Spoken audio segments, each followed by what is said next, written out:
Tengan ustedes muy buenas tardes, dando cumplimiento a lo que es el segundo curso de actualización aprobado por el Ilustre Colegio de Abogados del Cusco. Continuamos con el módulo de Derecho Deportivo.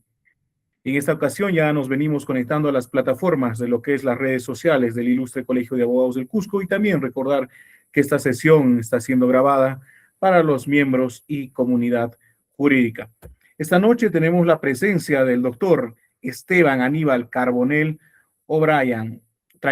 Su trayectoria es vocal de la sala especializada en procedimientos concursales de Indecopi.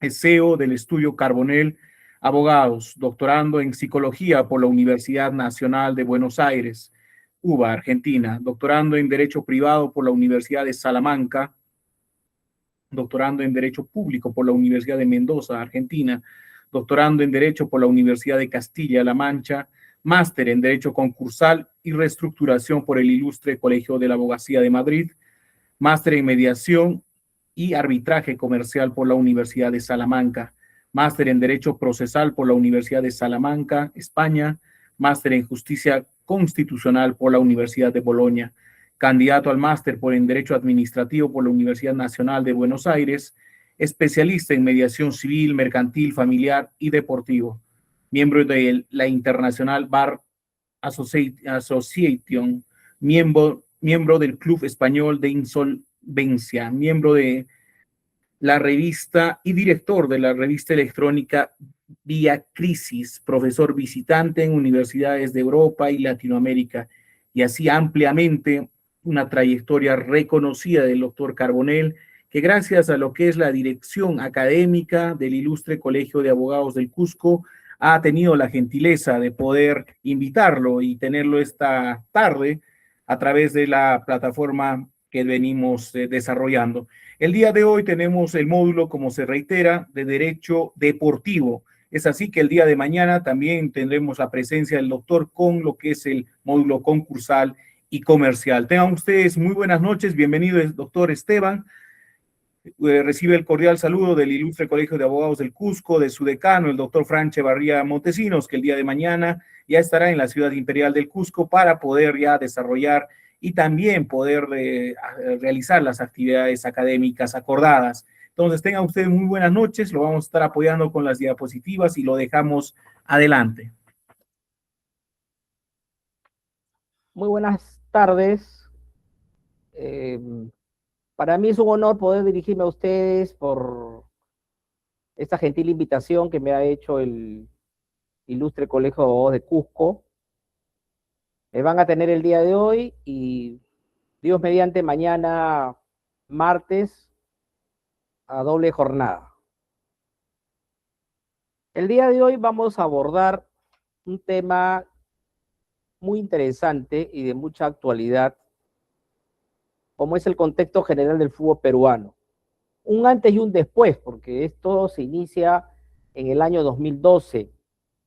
Hasta antes del año 2012, el fútbol peruano atravesaba una seria crisis, no solo institucional, sino también financiera y económica. Estos problemas estructurales de carácter financiero ahogaban a casi todos los clubes de fútbol de primera división. Y principalmente porque tenían un endeudamiento frente al Estado peruano, producto de deudas tributarias, principalmente ante la SUNAT, cuyas siglas son Superintendencia Nacional de Administración Tributaria. Y al gobierno de turno se le ocurrió la brillante idea de, a través de un decreto de urgencia,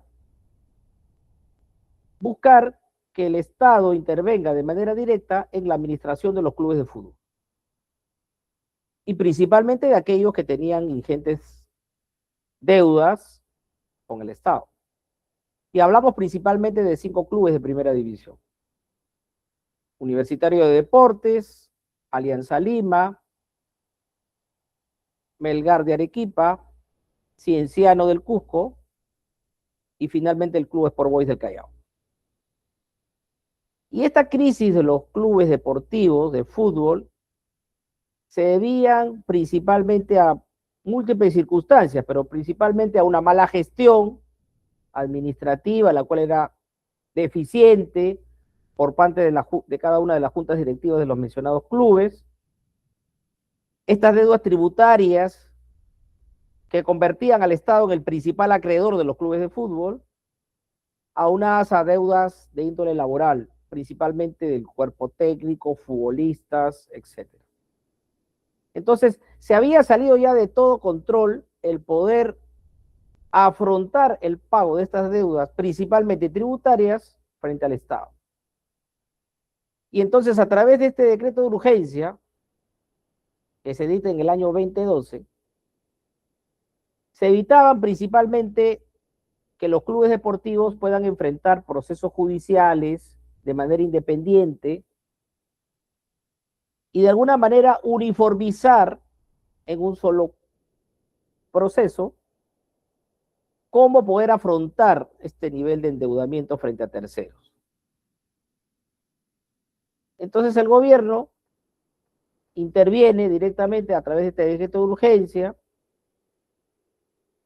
y crea un régimen especial de rescate financiero para proteger justamente a estos clubes de un colapso total. Y en abril del año 2012, justamente se da este decreto de urgencia, puntualmente el 010, cuyo objetivo principal era permitir la reestructuración económica de los clubes profesionales de fútbol. Ese era el interés o el fin de este decreto de urgencia. Entonces vemos que la finalidad de la norma era justamente evitar la liquidación de clubes, vale decir, proteger la continuación de estos en el campeonato de primera división y asimismo garantizar el pago a acreedores, principalmente deuda tributaria y deuda laboral, y quizás en algunos casos muy pequeños deuda de carácter comercial.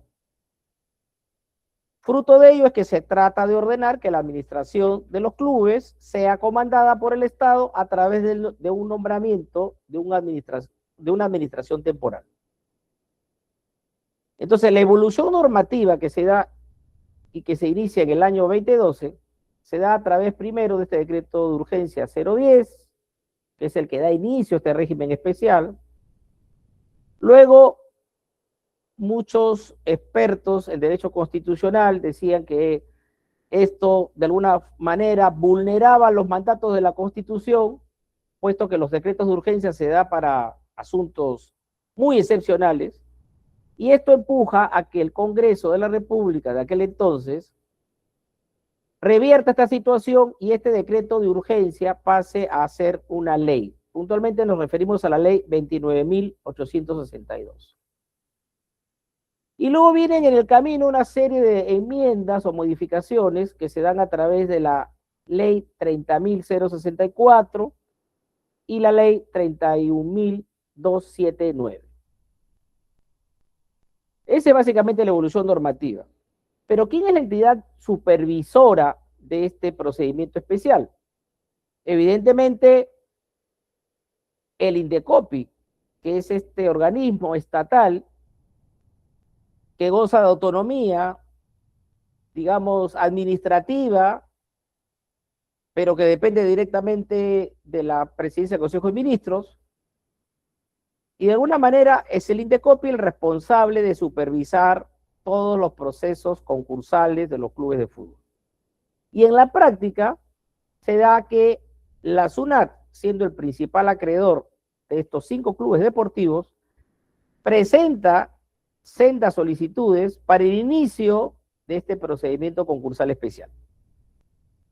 De tal manera que la SUNAT debía acreditar ante el INDECOPI el nivel de endeudamiento que tenía cada club frente a esto, siendo el principal club, digamos, el club con el mayor número de acreencias, Universitario de Deportes, seguido luego de Alianza, posteriormente el club Melgar de Arequipa, luego el club Sport Boys y finalmente el club Cienciano del Cusco. En ese nivel de endeudamiento, como los he descrito, estaba. Luego de esto, de reconocidos pues los créditos, principalmente de índole tributario, laboral y en algunos casos comerciales, porque debemos recordar que los clubes deportivos, al igual que una empresa, tienen proveedores, de repente de ropa deportiva, proveedores de algún sistema de cable, ¿no? Por ejemplo, de vitaminas para los futbolistas, suplementos dietéticos, etcétera, etcétera. Entonces, se buscaba que el Indecopi supervisara los clubes deportivos a través de este procedimiento especial. Luego de ello, venía la llamada supervisión de las juntas de acreedores para la toma de decisiones, como sucede puntualmente en los procedimientos ordinarios frente a empresas del mercado. Entonces, ¿cómo funciona principalmente este régimen concursal especial? En una primera etapa se ingresa al concurso, como yo le había dicho minutos anteriores, se declara en estado de insolvencia al club porque no puede afrontar sus obligaciones en el tiempo. Eso es básicamente lo que debemos entender por el término insolvencia. Cuando un deudor no puede someter el pago de sus créditos en un determinado tiempo, vale decir, se encuentran en mora.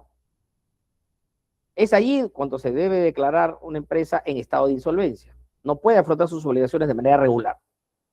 Y para ello los procedimientos concursales es una herramienta legal eficiente, viable, para poder afrontar este tipo de problemas de índole financiero y económico. Y es esta etapa, el ingreso al concurso, la que marque el inicio formal del proceso de reestructuración financiera, porque recordemos que mencionaba que el Estado, al generar este régimen concursal especial, no buscaba, prima facie, que los clubes deportivos se sometan a un procedimiento de reestructuración para luego liquidarlos o cerrarlos. Se buscaba justamente que los clubes saneen su economía a efectos de poder cumplir en un determinado plazo y tiempo sus obligaciones. Luego de esto, el Indecopi, a través de la llamada Comisión de Procedimientos Concursales, que vendría a ser la primera instancia de Indecopi, recordemos que Indecopi, siendo una institución estatal, tiene doble instancia. Primera instancia, Comisión de Procedimientos Concursales. Segunda instancia, la Sala de Procedimientos Concursales. Y es ahí donde se agota la etapa administrativa. Si algo se desea impugnar, porque uno de los administrados no está de acuerdo con la decisión de Indecopi, lo puede hacer ya en una instancia judicial a través del proceso contencioso administrativo, que también, al igual que el Indecopi, tiene una doble instancia. Pero retornemos a la etapa 2 de este régimen concursal especial. Hay una etapa de reconocimiento de deudas, vale decir, no basta con el dicho de los acreedores. Indecopi tiene que supervisar, ¿no es así? Supervisar los temas que tiene Un momentito, por favor.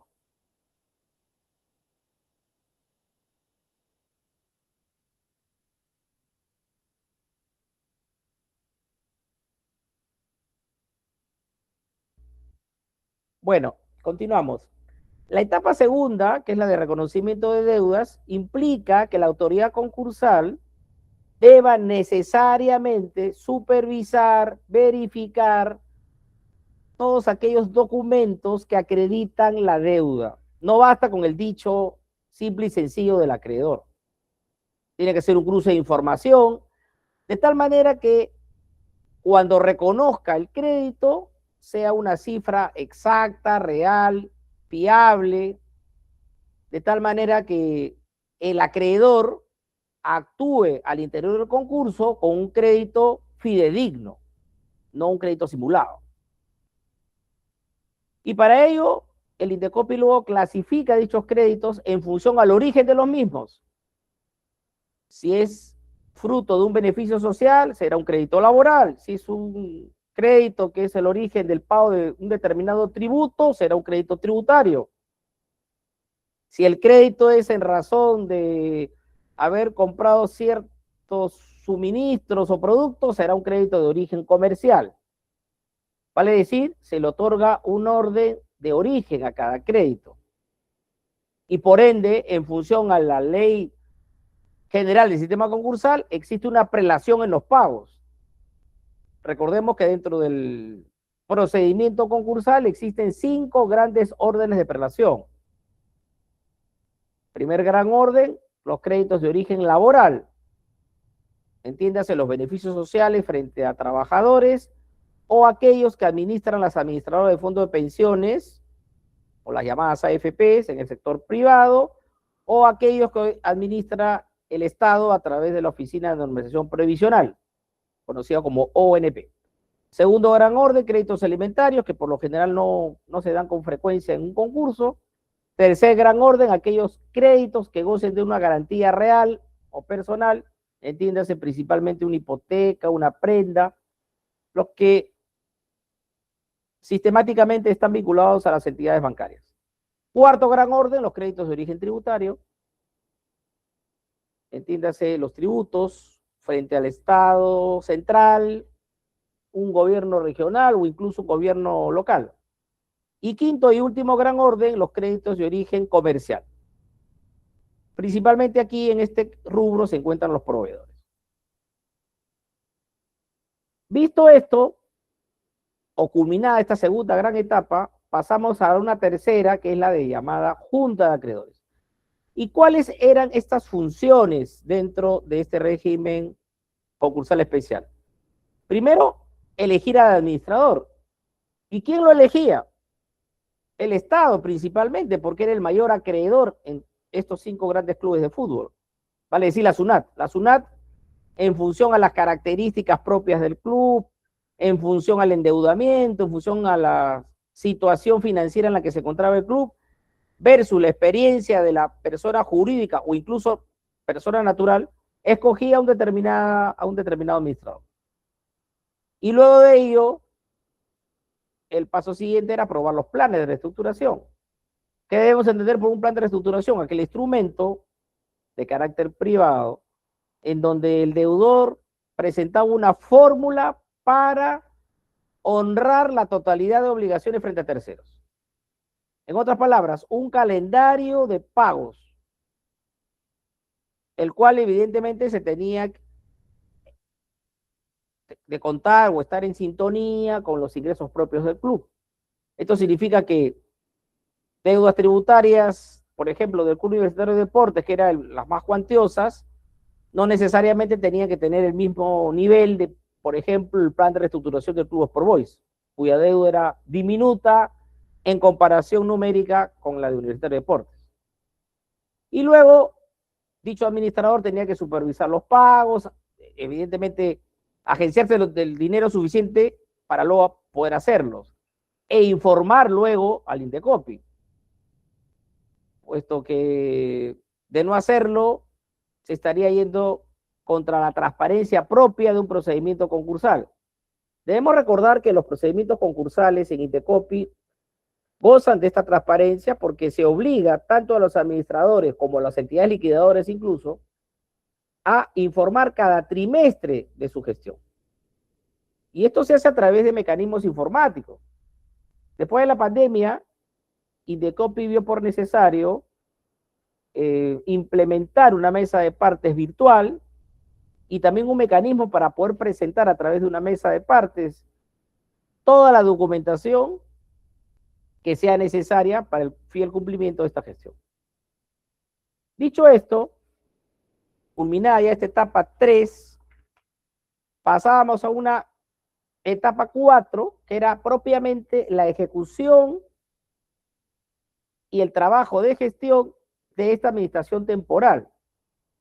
Entonces, básicamente el administrador concursal de cada club tenía como encargo el manejo financiero, los nuevos contratos, ergo con el comando técnico, con nuevos jugadores, traspaso de jugadores, principalmente el ingreso primigenio de los clubes de fútbol es con el canal de televisión que transmite los fines de semana los partidos, sean locales o internacionales.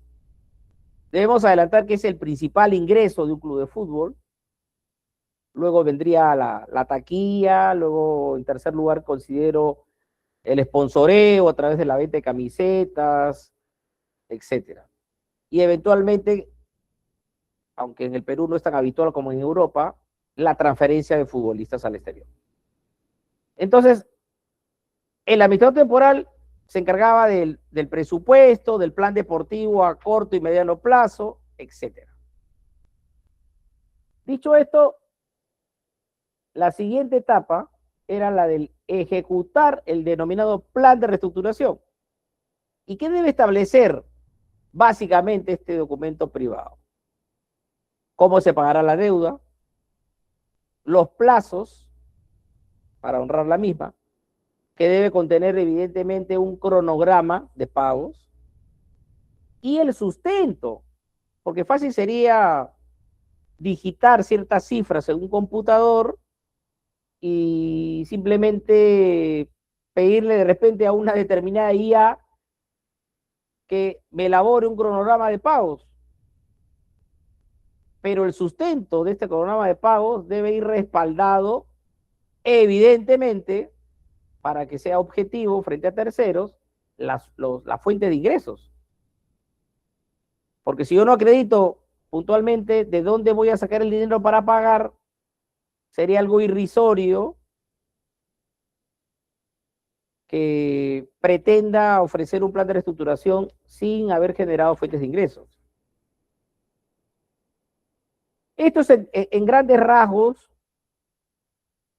lo que establece este régimen especial para clubes de fútbol. Digamos desde un punto de vista teórico, pero ahora vayamos al punto de vista práctico.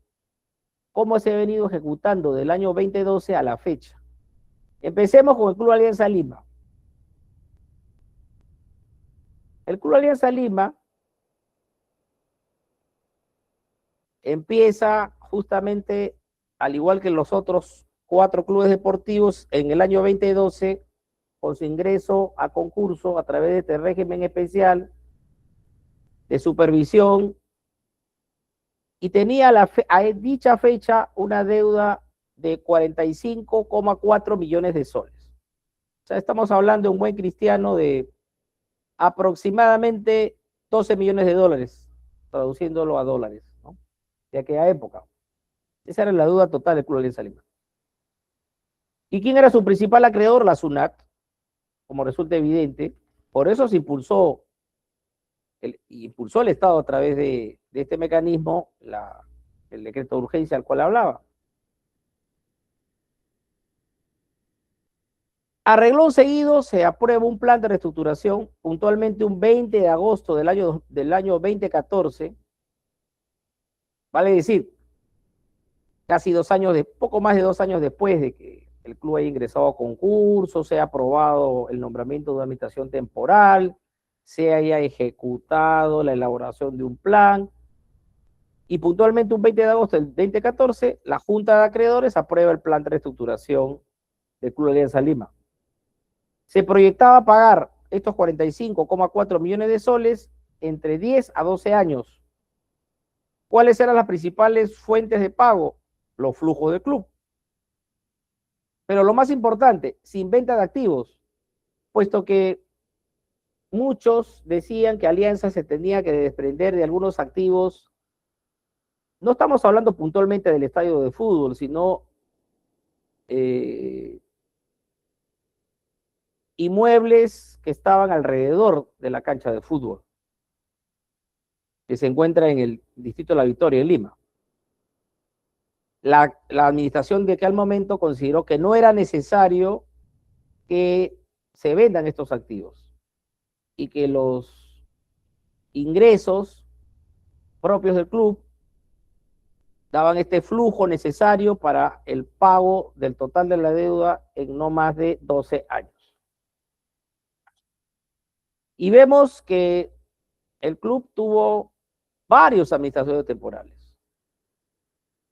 Del año 2012 al 2019 estuvo una empresa de nombre Alba Cónsul, estuvo solo 7 años. Luego pasó otra empresa, Ceballos y compañía, que solo estuvo 1 año. Fue muy cuestionada, por eso tuvo que salir. Luego, de manera transitoria, estuvo 2 años la consultora KPMG, y actualmente, del año 2022 a la fecha, está supervisada principalmente por el Fondo Blanqueazul, que fue un grupo de acreedores que compró la deuda tributaria. Son, en su gran mayoría, socios del club que hicieron digamos, un pozo, una bolsa de dinero, y con eso compraron la creencia a la SUNAT. Y a partir del 2022, la SUNAT dejó de ser acreedor del club. Y es la que rige a la fecha, esta administración temporal. Pero ¿qué se dio en la práctica? Cambios importantes que hubieron. Por ejemplo, se modificó el plan de reestructuración, y luego, dado que los anteriores administradores temporales no cumplieron con cierto orden en el flujo de caja, es que el plan de reestructuración, que estaba contemplado a 12 años, se extendió hasta el año 2031.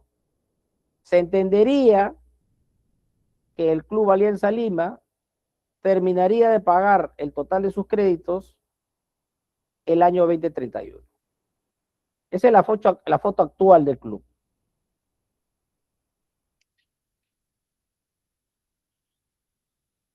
Ahora, como había señalado, el Club Alianza Lima, a diferencia de otros clubes deportivos sometidos a este mismo régimen concursal especial, no solo ha generado ingresos económicos por la recaudación de taquilla o por los pagos que le ha hecho la televisora que transmite sus partidos, sino principalmente también, y es bastante loable, por la transferencia de varios de sus jugadores al exterior. A diferencia de Universitario, o Melgar, o Cienciano, o Boys, que son casi nulas las transferencias de jugadores al exterior. De tal manera que sí ha habido un avance significativo en el Club Alianza Lima respecto a lo que era su deuda inicial, respecto a lo que a la fecha deuda frente a terceros. Pero hubo necesidad, pues, justamente de modificar en cierto extremo el plazo del plan, y esto ha hecho que sea más viable y de alguna manera más real, y por eso que se espera que hasta el año 2031 se asegure la viabilidad del negocio del club y pueda terminar de honrar la totalidad de obligaciones frente a terceros. Lo cual volvería a este plan de reestructuración como exitoso.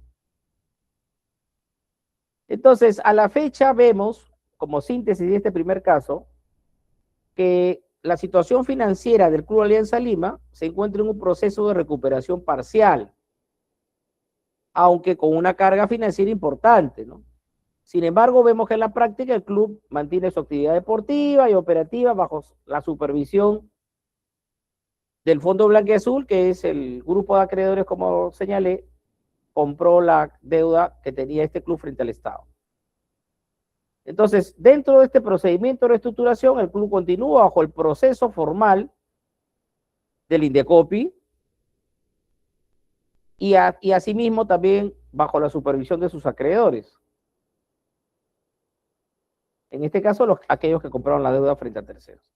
¿Cuál es el estatus actual? Para ir terminando con este caso, que el club continúa en reestructuración, sigue pagando su deuda concursal y por tanto este concurso sigue vigente.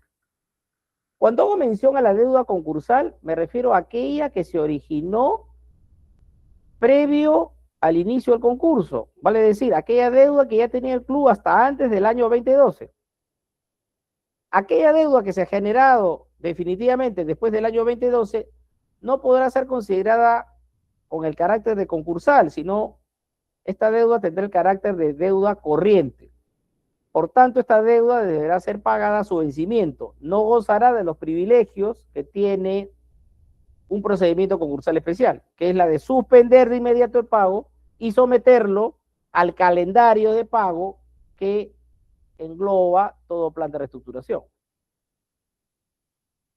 Entonces, como aspectos relevantes, vemos que los logros destacados durante este proceso concursal especial, el club ha tenido una estabilidad deportiva a lo largo de todo este proceso, ha tenido mayores ingresos comerciales, lo que ha generado evidentemente una base económica, y ha tenido pagos concursales constantes durante estos años en los cuales ha estado sometido a este procedimiento concursal especial. Bien, hasta acá lo que vendría a ser la práctica de un procedimiento concursal especial de un club deportivo como es Alianza Lima. Continuamos con el segundo club, Universitario de Deportes, desde el 2012 a la fecha. Al igual que Alianza, el club ingresa también en el 2012, se establece un régimen especial para reorganizar sus finanzas, pero aquí la gran diferencia, Universitario de Deportes no adeuda 45,4 millones de soles frente al Estado. Tiene una deuda histórica de un poco más de 400 millones de soles. Estamos hablando de un poco más de 120 millones de dólares. ¿Y quiénes eran sus principales acreedores? La SUNAT, pero casi a la par lo tenía con un acreedor de índole comercial, como es Gremco. Gremco fue la empresa que construyó justamente el estadio monumental del club, situado en el distrito de Ate, en Lima, que es uno de los estadios, dicho sea de paso, más grandes de Sudamérica. Creo que superado únicamente por el estadio en Brasil, el Maracaná, y ligeramente por el estadio del Club River Plate en Argentina. Luego de esto, el Monumental de la U sería el tercer estadio más grande y más moderno, dicho sea de paso. Entonces vemos que tenía principalmente deudas con SUNAT, con este acreedor comercial que construyó el estadio, y principalmente los créditos de origen laboral. Al igual que el anterior procedimiento concursal de otro club de fútbol, hubo un inicio concurso, se sometió a un régimen de cambio ordinario. La SUNAT, como era evidente, aprueba el plan de viabilidad, pero lo hace después de muchos años, a diferencia de Alianza. Lo hace recién en el año 2024. En el interín había una administración, pero no había un plan de reestructuración aprobado. Esa es la gran diferencia con Alianza. Y vemos que los administradores que pasaron por este régimen especial del Club Universitario de Deportes fueron muchos más. Se empieza con una empresa de nombre Ray Business, que fue del 2012 al 2015, luego pasa a otra empresa que solo estuvo un año, Solución y Desarrollo, luego entró una persona natural de nombre Carlos Moreno, que estuvo 3 años, el cual fue retirado porque su gestión fue muy cuestionada, y luego en el interín del año 2019 al 2024 hubo una serie de administraciones judiciales, lo cual tornó en inestable el plan de reestructuración o mejor dicho, el régimen especial del Club Universitario de Deportes, porque hasta esa fecha no había un plan de reestructuración aprobado, y luego entra a partir del año 2025 otra persona natural de nombre Franco Velasco a estar detrás de las riendas del club de fútbol. Ahora, ¿cuáles son los hechos importantes? Que como hubo una pugna interna entre los dos principales acreedores, entiéndase la SUNAT y la empresa Gremco, por un tiempo estuvo judicializado el concurso, lo cual a la larga creó pues una mayor complejidad legal en el tema. Se abrió también un debate sobre por qué el Estado debía intervenir de manera directa. Se habló también de un cambio de régimen concursal. Algunos incluso decían que el club podía liquidarse ante la inoperancia de los acreedores de poder aprobar un plan de reestructuración. Y esto dio como consecuencia que hubo una discusión sobre la legalidad de las administraciones, ¿no? El cuadro que ya habíamos visto hace unos minutos. Lo que importaba acá es que el Club Universitario de Deportes pague sus deudas. Ese era el quid del asunto. Hubo serios cuestionamientos porque algunos señalaban que la deuda de Universitario no podía alcanzar los 400 millones de soles, que la deuda era menor. Grenco reclamaba lo contrario.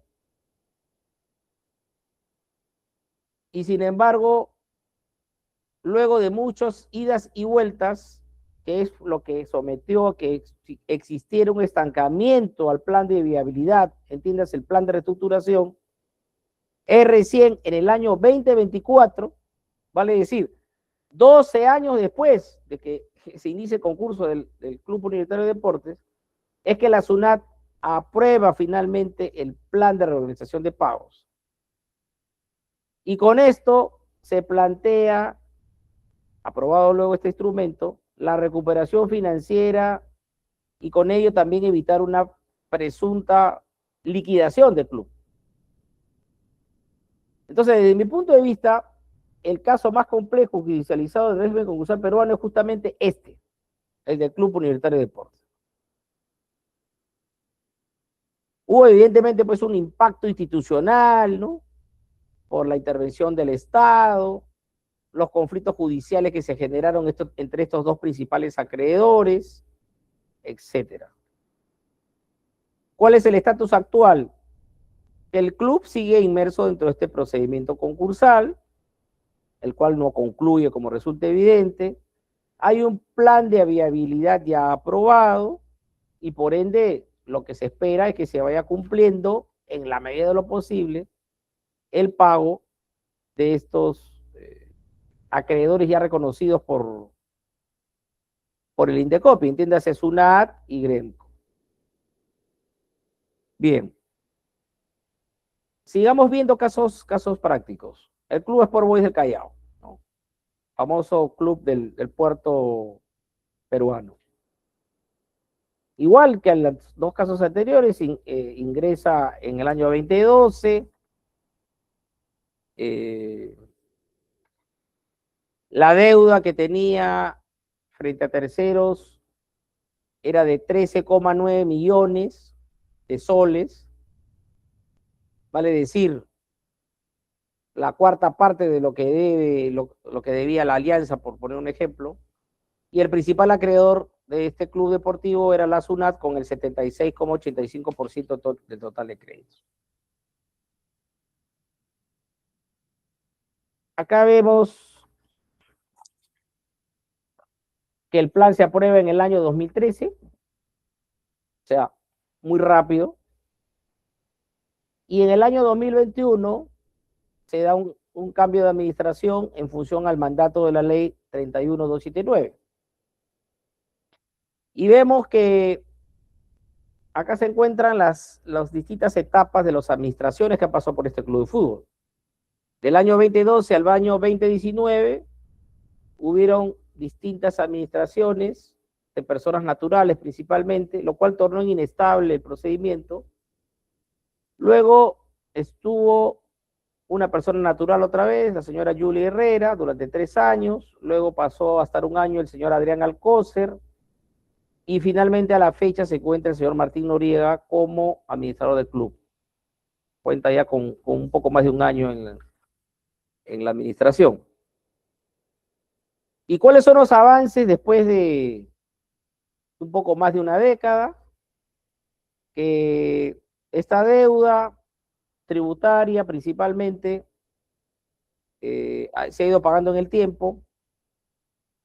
La SUNAT, como reitero, concentra un poco más del 70% de la deuda tributaria, pero como vemos hay un avance mínimo, ¿no? Si bien es cierto, en comparación con las deudas que mantiene frente al Estado el Club Alianza Lima y Universitario de Deportes, la del Club Sport Boys es, digamos, de manera comparativa diminuta, pero sin embargo vemos que se ha pagado muy poco de dicha deuda.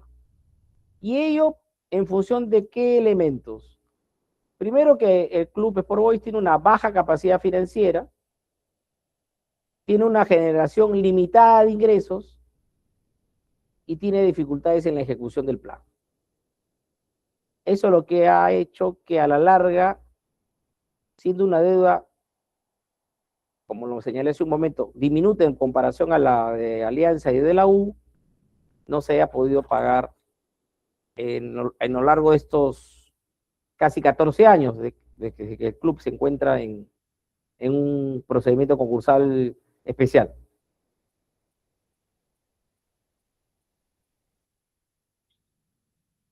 A la fecha, el estatus actual es que está vigente el concurso, se sigue supervisando financieramente a través del Indecopi y de la mano de sus principales acreedores, que, como reitero, es la SUNAT, en este caso en particular.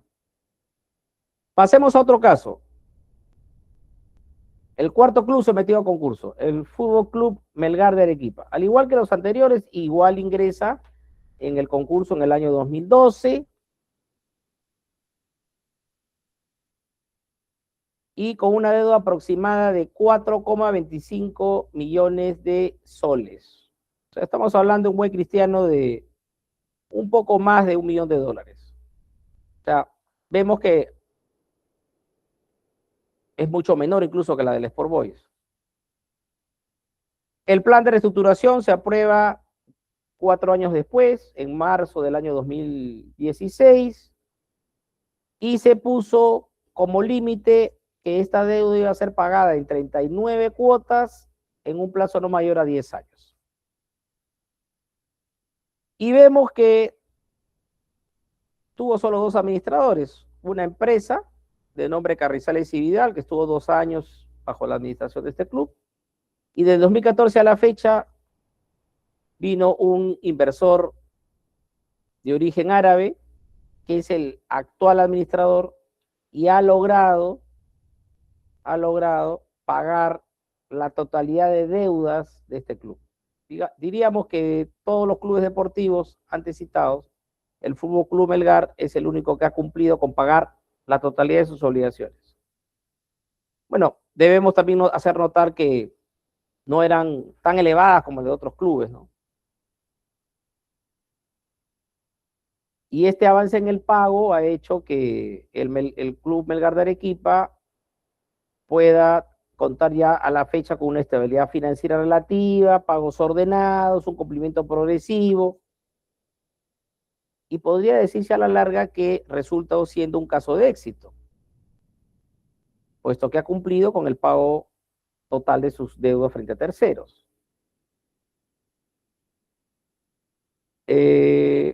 Finalmente, el Cienciano del Cusco, al igual que los demás clubes, ingresa el 2012, teniendo una deuda aproximada de entre 6 y 8 millones de soles, y su principal acreedor también era la SUNAT, contando con algunos acreedores laborales y proveedores, ¿no? El plan de reestructuración se aprueba entre los años 2014 y 2015, se continúa con la preservación institucional del club, vemos que ha participado en algunos campeonatos importantes, no solo locales sino internacionales, pero a diferencia de Universitario y de Sport Boys, tuvo una menor judicialización del proceso concursal. Y vemos que durante el plazo de esta gestión hubo administraciones temporales, administraciones concursales, y a la fecha la gestión está supervisada también por el Indecopi. Y vemos que dentro de los hechos importantes de este procedimiento especial, al igual que los antes citados clubes, ha habido una consolidación de las acreencias, la aprobación del plan que se dio en el año 2014, la ejecución activa del plan durante todo el año 2015. Luego vino el COVID, lamentablemente en el año 2020, pero eso no frenó que luego en los siguientes años, a la fecha, continúe bajo la supervisión financiera de los acreedores, principalmente la SUNAT. Respecto al pago o a su porcentaje, no existe, o no es oficial al menos, cuál es el porcentaje de pagos real. Se mencionan únicamente que han habido pagos parciales y la información, como les reitero, sobre cumplimiento es más limitada que, por ejemplo, en el Club Alianza Lima o Universitario. Y el estatus actual del club, vemos que hay una actividad profesional continua, competitiva. El procedimiento concursal sigue activo y bajo supervisión. Hay una reestructuración en ejecución del plan y la participación activa de los acreedores detrás de este denominado plan de reestructuración. ¿Y cuáles son las particularidades del caso Cienciano? Es que, por ejemplo, vemos una menor conflictividad, me refiero una nula intervención judicial, hay una baja presión pública, a diferencia del Club Universitario o Alianza Lima, y el nivel de endeudamiento, como verán, es inferior respecto a otros clubes deportivos. Entonces, como verán, hay un proceso más ordenado, menos presión mediática, y vemos que en la línea del tiempo general, a la fecha, se mantienen todos los clubes deportivos, a excepción de Melgar, ya con sus planes aprobados y en plena ejecución. Para ir terminando, después de haber hecho estos pantallazos muy rápido, por cuestiones de tiempo no nos podemos extender mucho, vemos que los principales problemas del sistema que se han identificado son la excesiva duración de los concursos en algunos casos, la judicialización de decisiones propias de la Junta de Acreedores, los cambios constantes de administración, la dependencia económica que tienen los clubes con la SUNAT, lo cual resulta coherente porque son y serán el principal acreedor, salvo en el caso especial de Alianza Lima, porque como había señalado, la deuda que tenía este club frente a la SUNAT finalmente fue comprada por un grupo de socios del club, ¿no? El denominado Fondo Blanquiazul. De tal manera que vemos en el comparativo general, ¿no?, que Alianza Lima empezó con una deuda de casi 45 millones de soles, plan de reestructuración aprobado en el año 2014, tuvo más de 4 administraciones, pero su estado actual, y eso es lo loable, es la reestructuración. El club universitario, con una deuda cercana a los 400 millones de soles, tiene un plan ya aprobado, tuvo mayor número de administraciones, tiene un concurso vigente. El club Sport Boys, también al igual que los dos anteriores, tiene un concurso vigente. El Melgar es el único estable porque ya culminó con el pago total de sus obligaciones frente a terceros. Y para ir terminando, en esta diapositiva hemos visto este slide comparativo entre los principales clubes deportivos.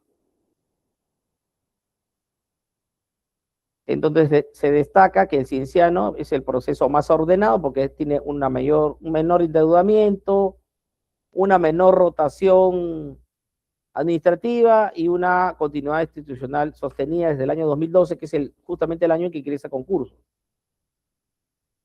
Debemos concluir, después de todo lo que hemos explicado, el régimen concursal especial implementado desde el año 2012 ha permitido evitar la desaparición de clubes históricos del fútbol peruano. Sin embargo, la experiencia evidencia que la sostenibilidad financiera no depende únicamente de mecanismos legales, sino también de gobernanza, transparencia y gestión institucional eficiente. Y esa es la principal labor de los administradores, que van de la mano con las decisiones que adoptan los acreedores en las llamadas juntas y la supervisión inmediata por parte de una entidad del Estado, como es el caso del Indecopi. Bueno, agradezco la atención y dado que todavía nos quedan algunos minutos, podemos intercambiar quizás algunas impresiones o interrogantes que haya del público presente para continuar este debate más adelante. Voy a dejar en el, no sé dónde está acá el chat, bueno. Viri, tú tienes mi correo electrónico, ¿no? ¿Lo puedes poner en el chat? Sí, sí, sí, doctor. Lo voy a compartir también sus diapositivas, doctor. Ya. Sí, justamente quería, antes de terminar y pasar quizás a responder algunas interrogantes del público, que compartas mi correo electrónico, compartas las diapositivas que tuve a bien visualizar con ustedes el día de hoy y también para obsequiarles este libro, para los que estén, digamos, familiarizados con el derecho deportivo. Es un libro que publiqué hace algunos años y lo pienso obsequiar a aquellos que me escriban al correo que ya se digitó, evidentemente en formato digital, ¿no? Porque hacerlo llegar al Cusco va a ser un poco oneroso. Para aquellos que me escriban, enviarles a vuelta de correo electrónico el texto completo de este libro de derecho deportivo que aborda lo vinculado al arbitraje deportivo, que podría ser materia de otra conferencia, de la labor de los tribunales deportivos, principalmente el TAS en Suiza, que es el principal tribunal deportivo en el mundo. Y asimismo, hay un capítulo especial en este libro sobre dopaje, ¿no? Y el caso de Paolo Guerrero, yo lo hablé en extenso en este libro, ¿no? Cuando recuerdo hace muchos años, cuando todavía el TAS no resolvía el caso del señor Guerrero, recuerdo que me invitaron a un congreso en la ciudad de Guanajuato, en México, y me preguntaron, a sabiendas que yo era de nacionalidad peruana, cómo intuía que iba a acabar este caso. Yo dije que lamentablemente para los intereses del señor Guerrero el caso iba a ser confirmado y que incluso me atreví a presagiar que la sanción iba a ser mayor de la que tenía antes de apelar, porque él tenía hasta ese momento solo 6 meses de suspensión y resulta que luego el tribunal deportivo confirma la sanción, pero la aumenta a su vez, la aumenta a 14 meses, lo cual puso en peligro, si recordamos un poco la historia, la participación del señor Guerrero en el Mundial, porque se vería el Mundial de Rusia y el señor con los 14 meses ya no llegaba. Felizmente hubo un cambio de timón en sus asesores legales y esto permitió que este nuevo grupo de abogados, expertos en derecho deportivo, lograran una medida cautelar a través de un tribunal suizo que le permitió al señor Guerrero jugar el Mundial, pero que no anuló la sanción. Recordemos que Paolo Guerrero juega el Mundial, culminado el Mundial, tuvo que cumplir los meses que le faltaban para alcanzar los 14 meses de suspensión. Y eso fue pues un tema bastante álgido para él, ¿no? Porque perdió su contrato con el club que lo acogía en ese momento, que si no me equivoco creo que era el Flamengo de Brasil, perdió campañas publicitarias, porque no podía hacer absolutamente nada. Eso lo relato en este libro. Lo tendrán a quienes me escriban al correo que ya aparece en el chat. Bien, bueno, gracias. No sé si hay alguna interrogante o ha quedado muy claro el asunto. Muchas gracias, estimado doctor Esteban. Siempre es un gusto tenerlo en plataforma. Más allá de todo, por interno sí nos piden sus diapositivas que son bien didácticas, nos indican, ¿no? Es un resumen muy especial. Mientras le pongan los derechos de autor, no hay problema. Sí, sí, sí, doctor, sí, ya estaremos. Si la quieran compartir, me refiero, ¿no? De repente, alguno de los presentes desea, no sé, quizás sea invitado a un círculo universitario o no sé, algún gremio deportivo, etcétera, las puede compartir siempre y cuando ponga el derecho de autor, ¿no? Sí, doctor, justamente del estudio también está el logo y les hemos indicado que sí Muy se bien. mantenga también. Estimado doctor, se ha emitido la resolución de decanato número 356 que reconoce y felicita su participación en el segundo curso de actualización en Derecho organizado por el Ilustre Colegio de Abogados del Cusco en cooperación con diversas instituciones. Estimado doctor, firma nuestro decano, el doctor Franche Barría Montesinos, que también el día de mañana estaremos contando con la participación del Consejo Directivo en lo que es su ponencia. El día de hoy le agradecemos y le mandamos un fuerte abrazo, aunque sea de forma virtual, esperando tenerlo pronto en nuestra ciudad imperial, estimado doctor. Nos piden de repente una recomendación final en este curso de actualización. Bien, bueno, reitero mi agradecimiento a las autoridades del Ilustre Colegio de Abogados de Cusco, en la imagen de su decano, y será también para mí un honor en algún momento, Dios mediante, poder visitar el Cusco, una ciudad muy bella. Yo he ido muchas veces al Cusco, no solo por Machu Picchu, sino porque su ciudad y su plaza y su catedral en verdad son muy majestuosas. Y podemos coordinar para quizás más adelante hacer un diplomado presencial, quizás de la mano de otros colegas de Lima, o por qué no, pensar en el extranjero también.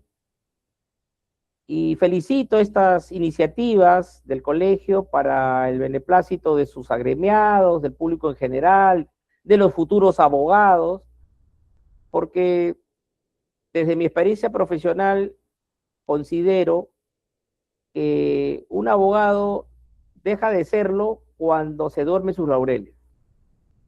Un abogado o un futuro abogado, incluso siendo estudiante de Derecho, tiene siempre mantener una constante de capacitarse. Y culminada esta labor académica, especializarse. Eso, de alguna manera, va a permitir que se pueda diferenciar del grupo tan grande de colegas que tenemos. Solo Lima, para que tengan ustedes una idea, solo la ciudad de Lima tiene más de 100.000 abogados colegiados. Entonces, se pueden imaginar ustedes la pelea carnizada que puede haber para vivir de la carrera, ¿no? Y desde mi punto de vista y desde mi óptica, la única manera objetiva es la especialización. En 2 o hasta en 3 especialidades creo que un abogado debería hacerlo. Y estos espacios académicos justamente buscan que las personas se vayan dando cuenta de cuál es la rama del derecho en la cual se siente más a gusto. O sea, no se busca acá que me pregunten, como me ha pasado muchas veces, doctor, díganos usted, pero ¿cuál es la rama que más dinero da? ¿O cuál es la rama más reconocida a nivel mundial? No, no se trata de saber cuál es la más reconocida o cuál es la que más da plata. Lo que interesa es que lo hagan bien, que se sientan a gusto con el trabajo que hacen en el día a día y que los diferencien del resto de colegas. Creo que esa sería mi reflexión final para los oyentes de esta tarde-noche. Y bueno, los invito a mañana, vamos a tener doble jornada, porque me han convencido para dar 2 conferencias a la Limón, una después de la otra, igual a las 6, una, y la siguiente a las 7 de la noche. Les adelanto los temas. Vamos a hablar de arbitraje, puntualmente de arbitraje comercial y arbitraje de inversión. Al igual vamos a hacer unas diapositivas muy simpáticas para que sea entretenida la intervención. Y luego vamos a hablar sobre temas de derecho concursal que están muy vinculados a lo que hemos hablado hoy día, que es un extracto de mi tesis de derecho concursal que la llevé el año pasado en Madrid, en España. Es el uso de la justicia restaurativa en el concurso de acreedores. Así que mañana tenemos un par de horas bastante entretenidas y espero que me puedan hacer preguntas también, no solo que me pidan el libro, sino me hagan preguntas. Bueno, gracias. Excelente, doctor. Tremenda recomendación también que nos hace. Y efectivamente, el día de mañana estaremos con usted recibiendo también más capacitación de un destacado profesional como usted. Un fuerte abrazo, estimado doctor, y hasta el día de mañana estaremos en coordinación. Fuerte abrazo. Muchísimas gracias. Que descansen. Buenas noches. Buenas noches.